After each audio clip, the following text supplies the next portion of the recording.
Hey guys, today we're here to talk about the Smuggler Gone Rebel Nien Nunb. If you are a fan of Star Wars or have been keeping up with the Star Wars community, basically the author of the Rise of Skywalker novel, Ray Carson, basically confirmed that Nien Nunb has died in the Battle of Exegol. You could you can see when the when Emperor Palpatine does the electric shock thing into the sky, you could see Nien Nunb's ship, the Tantive 4, which is the ship that Princess Leia was on in A New Hope, gets like hit really hard, like just directly, and obviously all the electric caused all the like every single ship to basically just turn off for a while, and his was one of the ones that got hit pretty bad. It was sparking and stuff. You could see it for a split like 2 seconds in the movie. That's all they give you, just 2 seconds to see this original trilogy character gone. It sucks though, because like Disney's killing all these characters that are OGs to Star Wars.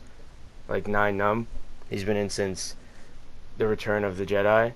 This, if you didn't know, that's like the basically it is the third movie to release in the Star Wars universe. And people might be like, so what? He didn't really have a big part in Star Wars. He's only been in for a little screen time.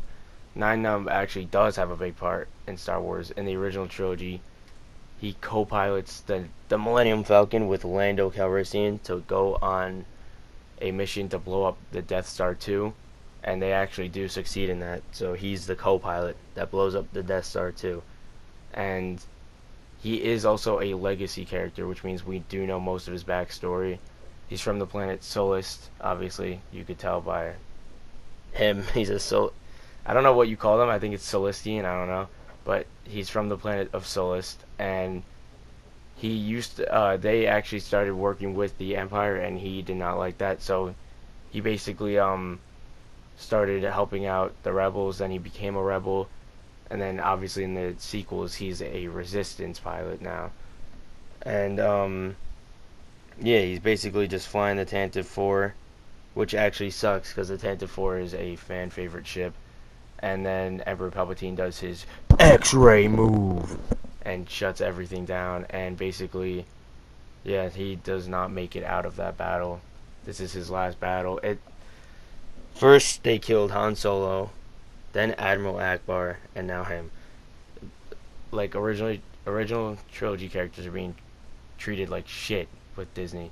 They're just getting out one by one, and obviously Han Solo did have to die because Harrison Ford has wanted his character out of Star Wars for a while now. But Admiral Akbar got a lazy death too. It was simple, just a TIE fighter blew up the cockpit of the plane. I mean the ship, and then he just got sucked down to space and died. That's all we saw. And then we got a confirmed kill when somebody brought it up and said Admiral Akbar and everybody else that was piloting is now dead. So it's really dumb how Disney is just doing this so that we could get to know the new characters more, because with the old characters out of the picture, I mean, who else can we have to like if they're dead? But it's even worse because he was the first character to be a DLC. Him and Greedo were released in Star Wars Battlefront 2015 as the first DLC, and he is really good. He has a explosive mine as his R1 ability. Then if you hold triangle, he has a turret, and then if you click L1, you pull out a sniper that charges super fast, and it does a lot of damage to AT-ATs and AT-STs. It's overpowered. So it does suck that he died. Also, there are many figures of Nien Nunb available right now on like websites like eBay and Amazon. All those websites that you could buy used stuff from other people. There's a lot, and the if you want one unopened figure from 1983 of Nien Nunb, Return of the Jedi, the cheapest one is probably around $80.